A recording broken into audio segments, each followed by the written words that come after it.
and welcome back to my YouTube channel. Thank you so much for joining me for another one of my videos today. So today I wanted to do a video especially for you guys with the biggest mistakes I've made in my law of attraction journey. So the biggest mistakes I've made along the way with manifesting. So while videos on like the best ways to manifest and the top tips to manifest are always great, and I've done tons of them, if you want to go and have a look at them under my law of attraction playlist. I mean, we've got 4 years worth, guys, you could be there a while. I think it's also important to talk about, you know, the mistakes we make along the way, and are they mistakes anyway? Aha, a great little discussion topic as well. So I hope you enjoy this video. I hope it's going to be really beneficial for you, and I hope it helps you along your manifesting journey as well, to maybe look at some of the things you're doing and to make some positive changes to manifest the desires that you truly want in your life. So first of all, do I believe these are mistakes? Yes and no, right? We're learning. So to some degree, I had to learn these things, just like we all do, to know what the right things to do to manifest. I mean, come on, I teach it. Like, I'm gonna have to learn the right ways and the wrong ways too.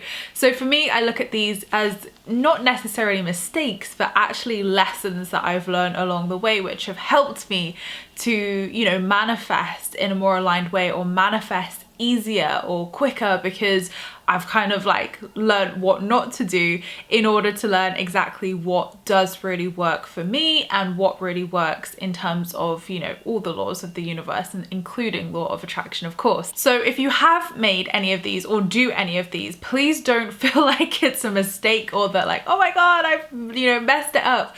We've all been there, we've all done these things, and I'm going to explain also in one of my points why we've done these things as well. So don't judge yourself here, have compassion. I've done them, that's why I'm sharing them with you. So we're all, you know, can put our hands up and say, right, we've learned how not to manifest, and here's how we actually manifest. So number one is doing everything. The first mistake I've learned, or the first lesson I've learned, is that doing everything is not the answer. And I see this so often with my clients as well. Like, they'll come to me and they're like, I'm doing affirmations, I'm visualizing, I'm doing mirror work, I'm doing tapping, EFT, I'm then acting as if, I'm then doing this, I'm then looking at my vision board, and I'm like, oh, I feel drained from just listening to you say that. Like, how does that feel for you to do that every day? Because that sounds like a lot, that sounds like a burden, and it feels very heavy, right? So I've definitely learned that, you know, there is this kind of mentality in the law of attraction sphere of like, just chuck everything, do everything and everything to manifest. And that is not the answer at all, because everybody has a really unique way of manifesting anyway. So for me, I've always said visualization is not one of my superpowers of manifesting, because I start attaching to it, or I'm like, it must happen like this. So for me, you know, meditating or even speaking into existence or writing into existence is much more easier for me and feels more aligned. So you can see that if you're chucking everything in, or everything into the ring, everything into the hat to try and desperately manifest this, what vibe is that? That's not a great vibe, and it can become very draining for you, very, you know, just like ugh. And when you're doing a daily practice, you don't want it to feel yucky, you don't want it to feel icky, you want it to feel good. It's meant to, you know, energetically lift you, energetically inspire you, energetically raise your vibes each day. So it has to feel good. So don't do it because someone online told you to do it. Like, again, I'm going to get to that point later on. Do it because it feels good. So don't be doing everything. It's just exhausting, draining. It's then pushing your desire further away, because you're desperately doing these things to try and desperately manifest whatever. And sometimes doing less is more. And that is the truth. And I've covered this so much recently, even on my podcast. Definitely go and listen to that episode if you're resonating with this point specifically, because sometimes doing less is actually more, and you're creating that space in that container. Whereas if you're chucking everything in, where's the space? Where's that expansiveness you're creating for that desire to come in? It's not there, because you're filling it with all these different things you think you should be doing. So does it feel good to you, first of all? If it's a hell no, chuck it away. Don't do it. Like, do things that feel good, because the more that you do things that feel good, you're going to attract more things that feel good. And you know, the vibration that attracts the very things you want is joy, you know, fun, happiness.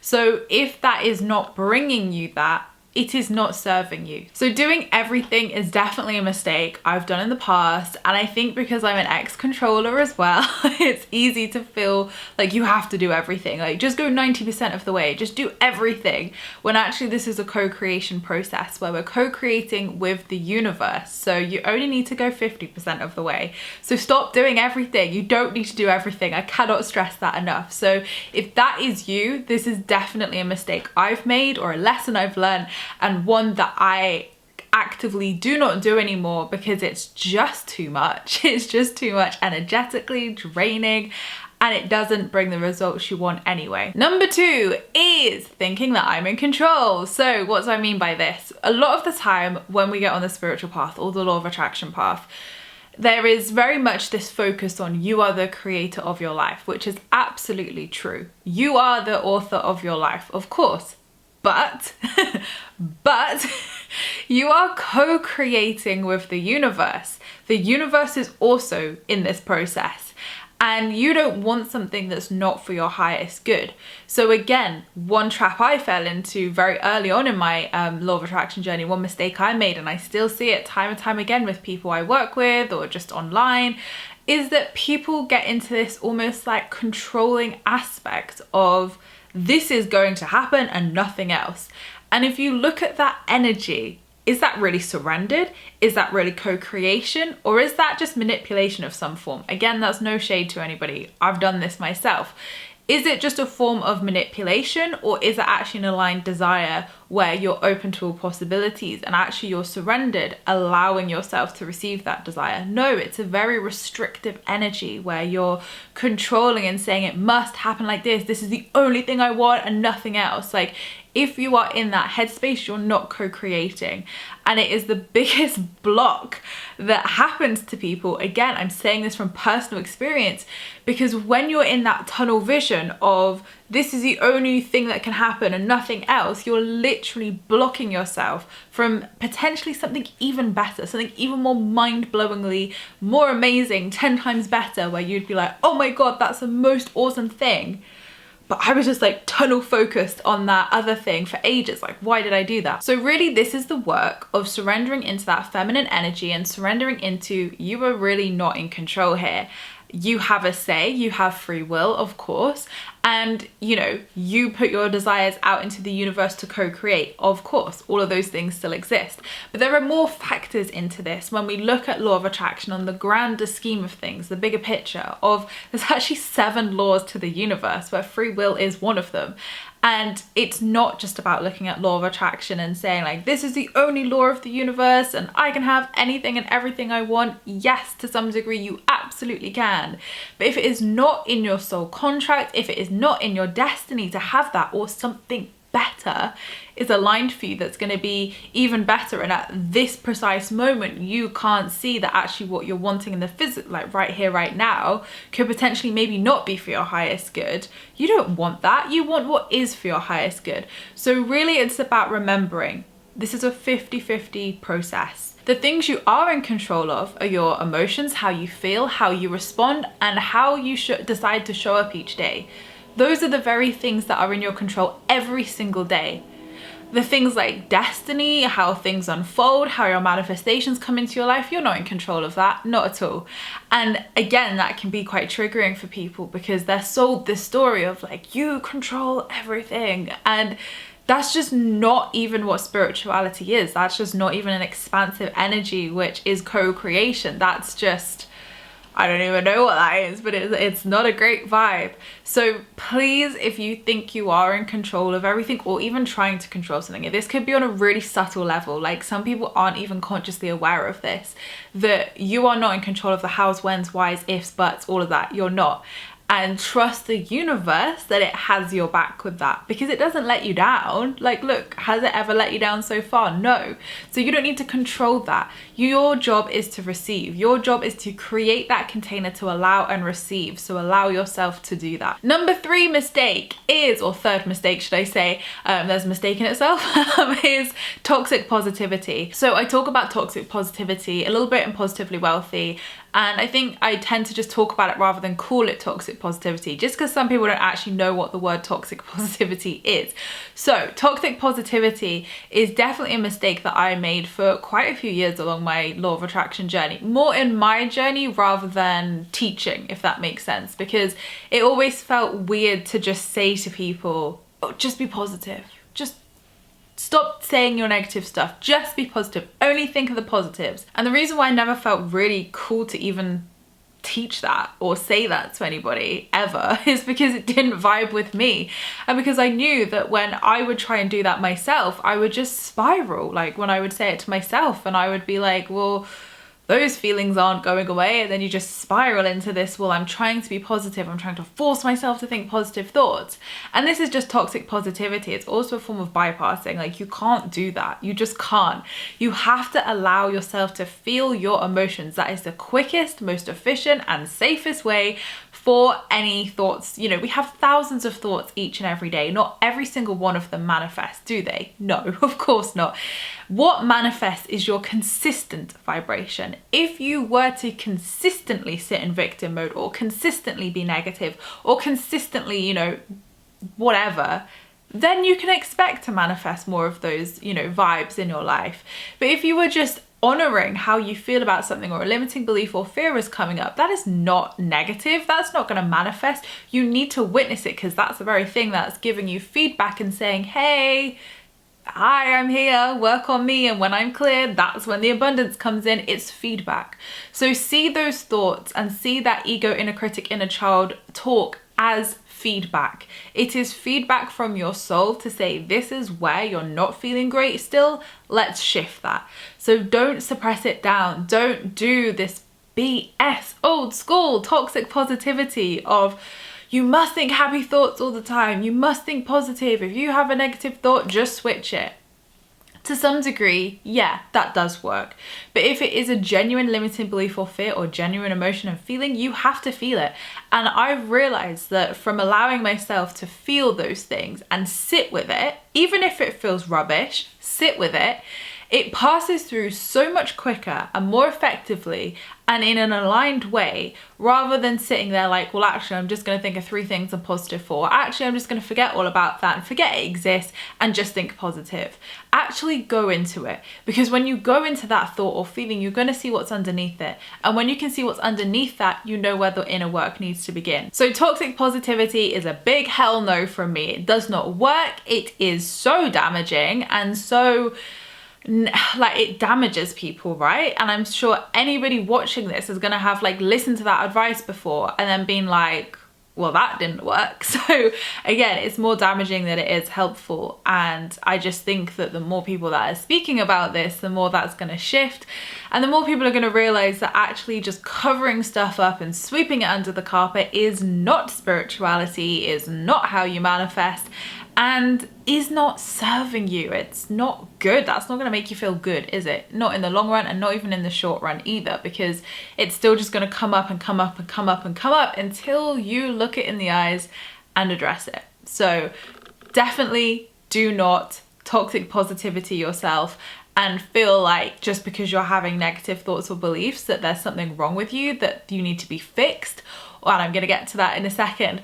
Or that, you know, oh, I'm not doing it right because these thoughts are coming up and I must focus and I must like control my mind to have only positive thoughts.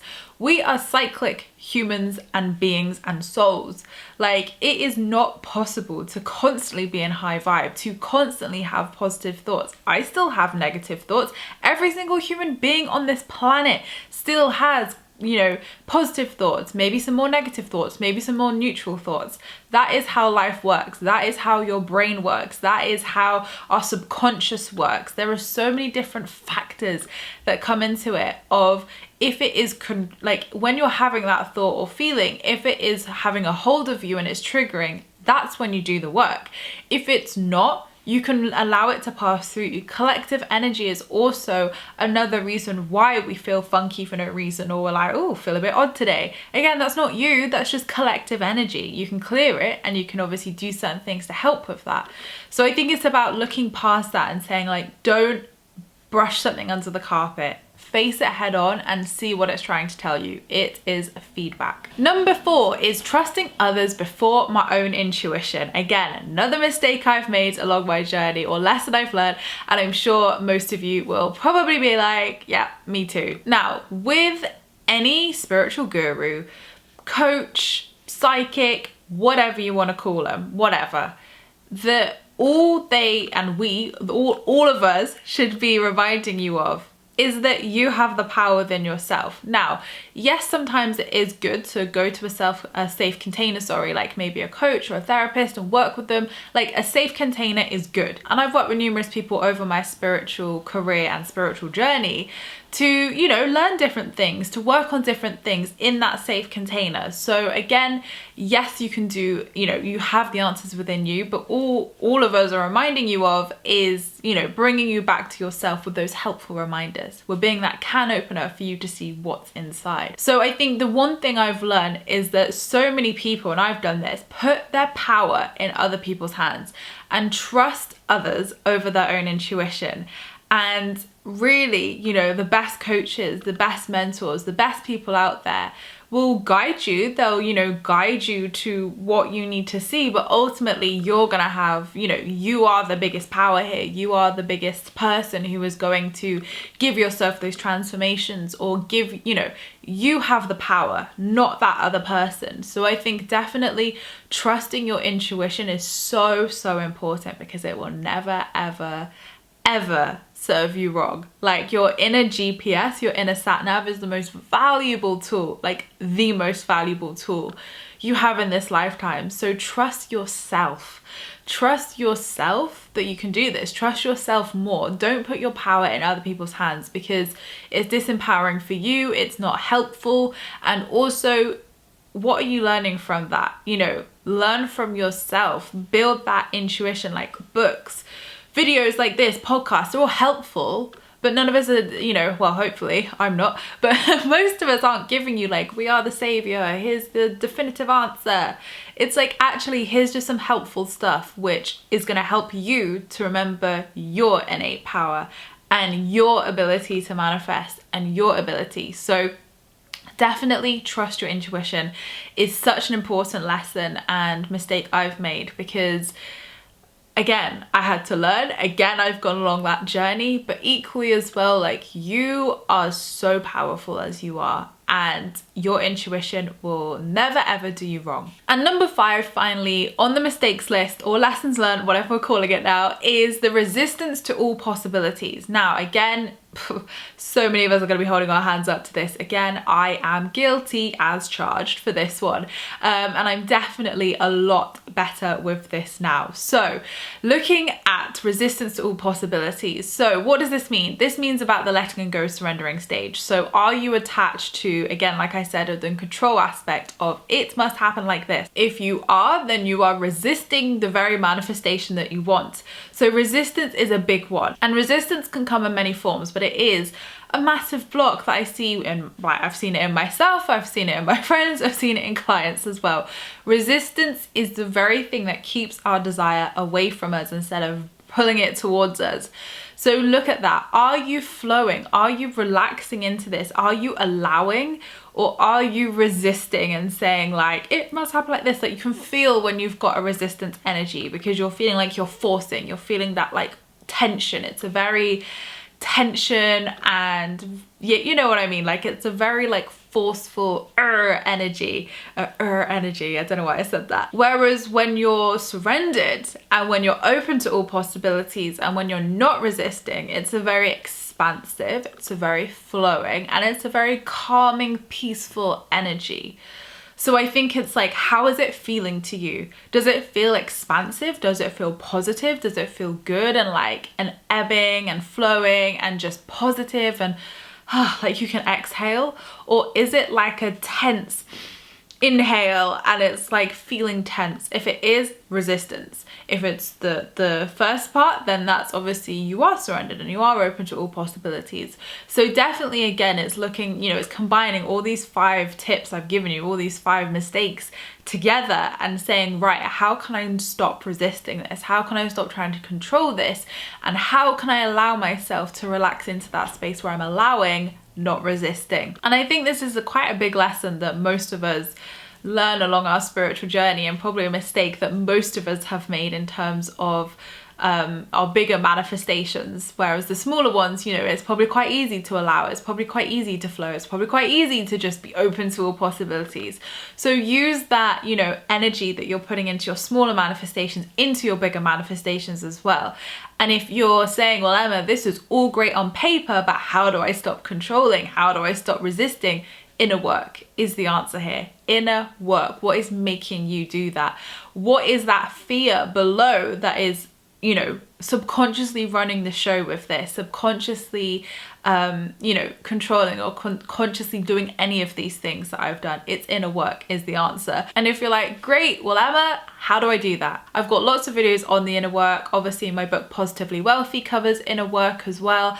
And also inner child work is so, so important for this as well. So with that, I have a free 5-day challenge coming up on the 29th of March, starting on the 29th of March. And it's called Creative Manifesting with Your Inner Child. So I'm going to talk a lot about this within that free 5-day challenge. There's going to be tools, meditations, challenges set every single day for you to keep and to do to help you creatively manifest with your inner child. So we're going to dip your toes in this work a little bit. So I would love for you to come along and join me. It's completely free. The link is down below to come and join us and just try it out. You know, what have you got to lose? Come and try it out. Come and have fun. And it's going to teach you some great creative ways to manifest with your inner child so that you're not feeling so, you know, in that adult serious mode of I must control this, I must do this. Like, this is going to help with this work massively. So I'd love to invite you to come along and join us. These challenges are always really fun. I did it at the beginning of this year as well, the manifesting challenge for 2021. So I love doing these challenges, and I thought it was about time we did one with the inner child as well. So come along and say hi. And of course, please let me know your biggest mistakes or lessons learned in the comments, because I would love to know what you've learned along your journey as well, and I'm sure everybody watching would really appreciate that as well. So I really hope this video has helped you, and I hope it has given you some things to think about, some things to try, and some things you can do to help shift your manifestations. So thank you so much guys for watching my video. I appreciate all your views and likes. Don't forget to subscribe if you're new here, because I would love to see you again soon. Don't forget to leave me a comment in the comments box down below, because I reply to them all. And don't forget, you can also join my free Law of Attraction support group over on Facebook, where you can join myself and other like-minded souls, where we talk all things Law of Attraction and spirituality. I hope you have a great week, whatever you're up to, and I'll see you all in my next video, which will be next week. Lots of love, guys.